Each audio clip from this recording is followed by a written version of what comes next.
Bribka AS, personel Satlantas Polres Samosir yang sehari-hari bertugas di bagian Samsat, ditemukan meninggal pada awal Februari lalu di Kecamatan Pangururan, Kabupaten Samosir.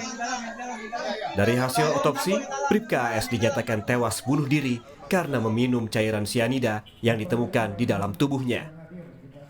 Sebelum meninggal, Bribka AS sempat dilaporkan ke Polda Sumatera Utara karena diduga menggelapkan uang dari korbannya sebagai wajib pajak. Modusnya, para korban yang hendak mengurus surat-surat kendaraan ditipu dengan dibuat data palsu. Kejahatan ini sudah berlangsung selama 5 tahun dan diduga Bribka AS bersama komplotannya meraup keuntungan dari para korban senilai 2,5 miliar rupiah karena tidak disetorkan ke Dinas Pendapatan Daerah.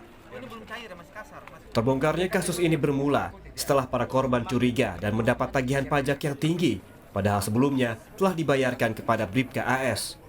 Komplotan ini menipu sekitar 300 wajib pajak dengan 180 orang telah membuat laporan. 4 orang terduga pelaku telah diperiksa, namun statusnya belum ditingkatkan sebagai tersangka.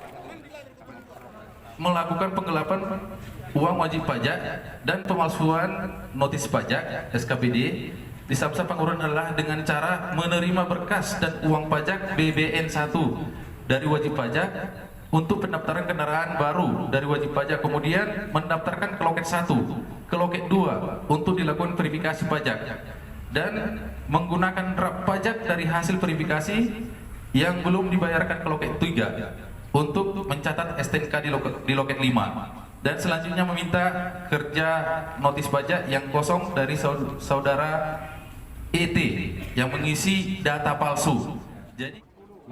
Kapolres Samosir menjelaskan bahwa dari telepon seluler Bribka AS didapati ada komunikasi dengan seorang terduga pelaku berinisial AC mengenai cara menipu wajib pajak. Selain tindak pidana penipuan dengan pemalsuan dokumen, polisi akan menerapkan tindak pidana pencucian uang terkait aliran uang dengan mencari aset dari pelaku nantinya yang dikaji bersama PPATK. Masih banyak korban-korban yang lain yang belum terdata, yang saya perkirakan bisa mencapai 300 atau 400 wajib pajak, baik dari masyarakat, anggota Polri, wartawan jurnalis, maupun rekan-rekan kami di Koramil yang sudah klarifikasi dengan kami.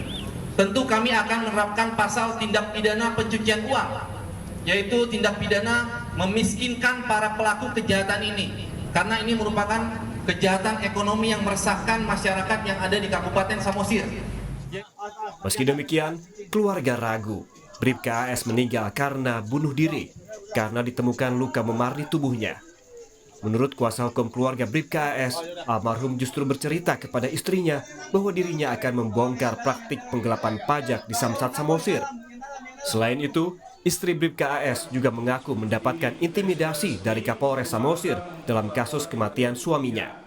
Pada tanggal 23 Januari, Kapolres ini ada kemungkinan dugaannya adalah jangan-jangan almarhum ini dikorbankan untuk menjadi tumbal dalam kasus penggelapan pajak di Samsat Pangururan khususnya. Artinya supaya rantai ini terputus. Jadi beliau sudah meninggal, tidak bisa diambil keterangannya lebih lanjut siapa saja yang terlibat dalam kasus-kasus penggelapan tersebut. Keraguan keluarga semakin menjadi ketika jenazah Bribka AS tiba di rumah orang tuanya di Selokahean, Simalungun, Sumatera Utara. Keluarga melihat jenazah Bribka AS menghitam di bagian wajah, kaki, dan tangan. Selain itu ada luka memar di bagian belakang kepala seperti diserang benda tumpul. Bribka AS dimakamkan tidak secara kemiliteran di dekat rumah orang tuanya secara sederhana. Tim Liputan Kompas TV.